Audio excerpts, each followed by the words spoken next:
Hello, you're watching James. My name's James, you're watching me, and I am talking about watches. Well, I want to say a big thank you to MT&W Watches for sending this watch in for free. Yes, you would have seen that sponsored icon. That is because they sent this watch to me for free. And today is time for the full in-depth review of this particular watch. Now, just because I got a free watch doesn't mean that I'm going to be talking about it in any different way than I do to any other watches. I also think it's worthwhile mentioning that I don't accept every free watch. Hey, I'm a small channel and I do certainly appreciate discounts or free things because, hey, it makes it easy for me to keep this channel running. However, I have been offered quite a few different products and I've said no to most of them because if I'm going to feature something on this channel, it needs to be something that interests me, or at least it has to be something that I find interesting, because if I don't find it interesting, why would you guys find it interesting? So today I am going to be talking about this MT&W Panda Chronograph quartz watch. I do find it rather interesting. There is a real interest factor to it, but it is not perfect. And it is worth sticking around to the end of the video where I just want to talk about something that causes me a little bit of concerns about this watch, or perhaps the MT&W company.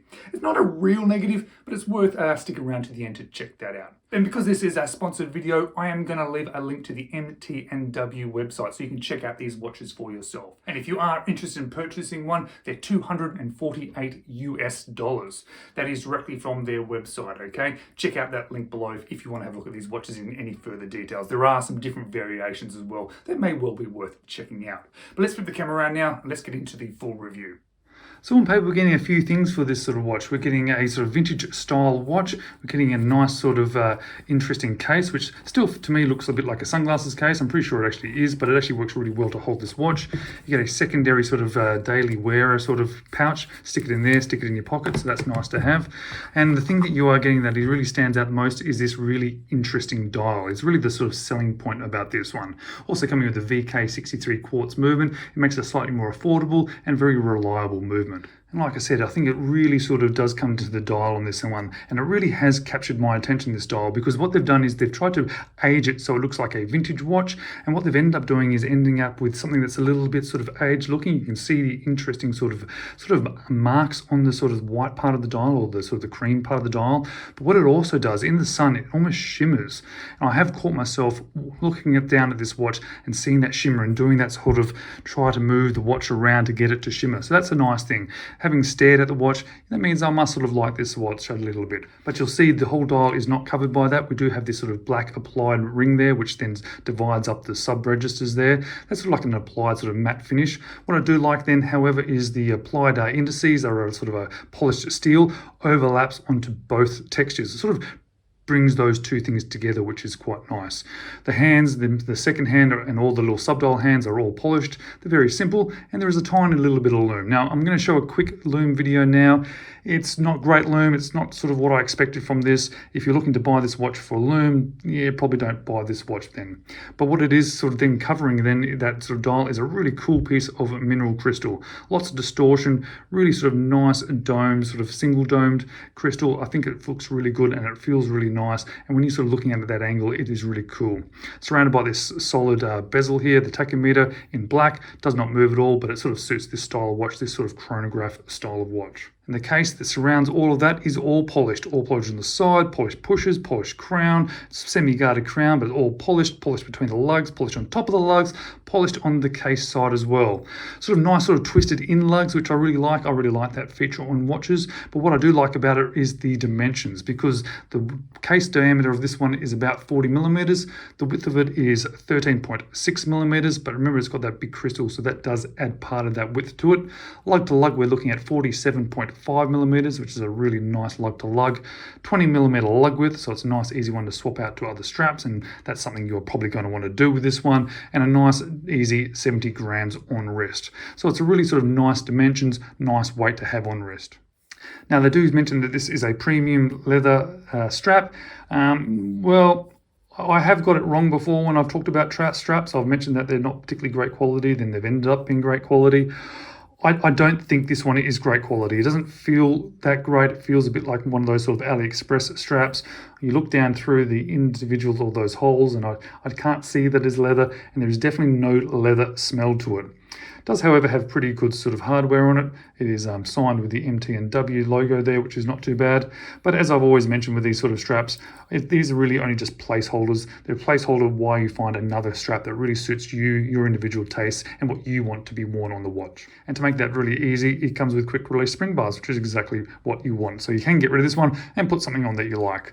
The case back's fairly simple, all brushed in like a circular pattern, and it's got the MT&W shield logo as well as MT&W there. Fairly simple, but I'm perfectly happy with that on the case back. And how we look on wrist? Well, these dimensions are going to look good on my 6 3/4 inch wrist. I'm always going to expect these sort of dimensions to fit me well. They're sort of dimensions that I tend to sort of look for in watches, especially if I'm looking for a certain style. If it has these dimensions, I know that it's going to look good and feel good. But you can actually see it sits down onto wrist quite nicely as well. This is a really nice sort of watch just to have on wrist because it is a nice sort of size, and not being too heavy, being a sort of a quartz watch, makes it nice and easy to wear. Now, normally at this point in the video, I do the likes, dislikes, and what would I change, but I'm going to do it slightly different this time. I'm going to flip the camera around and I'm going to do that section in the sort of summary of the watch. So let's flip back to me and do the likes, dislikes, and what would I change. So what do I like, what do I dislike, and what would I change? Well, I normally do this section at the hands down section, but this one I'm going to do a little bit differently. This time I'm going to do it in the exit outro part of the video. Firstly, what do I like about this watch? Because there are a few things that I do like. I really like that vintage style dial. It's very interesting, it's very different, and I have to say it has caught my attention on many occasions, especially when I'm outdoors. I know I like a dial on a watch when I'm out walking, I'm out in the sunshine, and I look down at the time and I start looking at it and I start sort of moving the dial around, trying to catch the light. And this one absolutely does that for me. Secondly, I really like that mineral crystal. It's probably nothing too particularly special, but I just like it. It sits really nicely, it feels good, it looks good, and I enjoy that. It also sits on wrist nicely, and I do like how those lugs turn in on itself. But that doesn't mean that I like everything about this watch. There are some dislikes. And those dislikes are the following. Obviously, the strap is not particularly good. I'm not really too phased about that though. It is a bit of a placeholder for me. When I get some of these watches and they do have cheaper straps on them, well, that's fine. I'll wear it on that strap until I find something better for my collection or I buy something specifically for it. Also, being all polished feels like it's missed something. It feels like it hasn't got what it really should have on this case. It feels a little bit generic. It's not bad, it's not terrible, but if they just added some things to it, a little bit of brushing here and a little bit of brushing there, I think it really would have lifted this watch. But the biggest thing I dislike about this watch is not so much the watch. It is some of the things that the company has done. Now, I do want to say straight up that nothing they have done is a lie. It is all very true. It's just a matter of their marketing, which puts me off a little bit. Now, I'm not an expert in marketing. I'm not an expert in putting watches together. I just love watches. So I'm not going to make any conclusions here. I'm just going to give you some of the facts about this particular brand and what's on their website. And I am going to use my notebook here because I want to get the figures correct.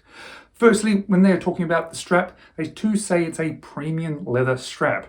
Now, perhaps I'm being a bit of a watch snob here because that's certainly a possibility. I love watches, I look at watches all the time, and my thoughts towards watches can be quite different to other people's thoughts towards watches. But for me, that is not a premium strap. So I don't agree with that. But those things aren't really too bad. I can live with both of those things. There is something, however, I do want to talk about. Now, I am not a watch expert. I have not manufactured watches myself. I've not put together a marketing program for a watch sort of entity or production of a watch or a site. So I'm not going to make any conclusions. I just want to give you some facts because something was pointed out to me by a micro brand owner, which I hadn't really realized before. This particular brand launched this watch on Kickstarter, and that's great. There's nothing wrong with Kickstarter. I think it's a good idea to try and get products out there.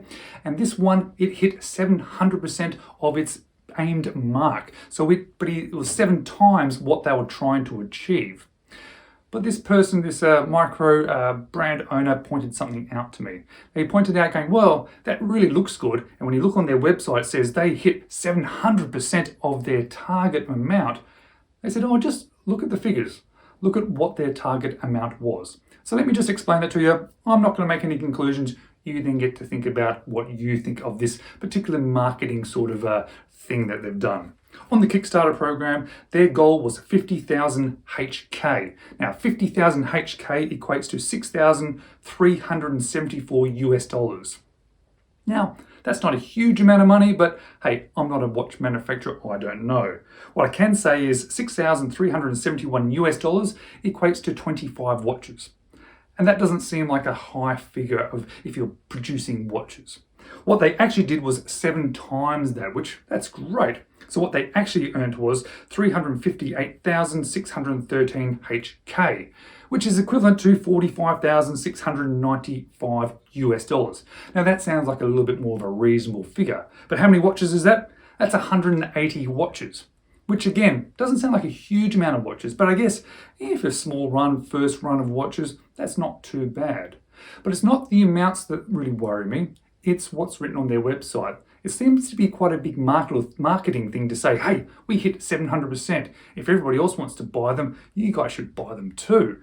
Or at least that's the sort of feeling that I get. Now, I'm going to leave that with you. I don't think it's a specific negative. It's just something that makes me feel a little bit uneasy. And I do understand it's probably part of marketing, and hey, there's a lot of companies out there saying certain things on advertisements that aren't completely true, or perhaps are sort of massaging the facts or trying to show things from a particular way that perhaps shouldn't be seen that way. That is marketing 101, I guess. I'm not a marketer. I don't really know. Now, what are the things I would change about this watch?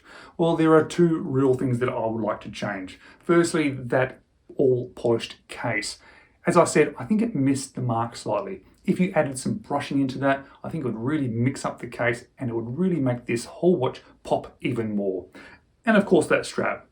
I'm not two-faced, as I've mentioned many, many times. All right, guys, that's it for me. Thank you so much for watching. I really do appreciate it, and I really do hope to see you in the next video.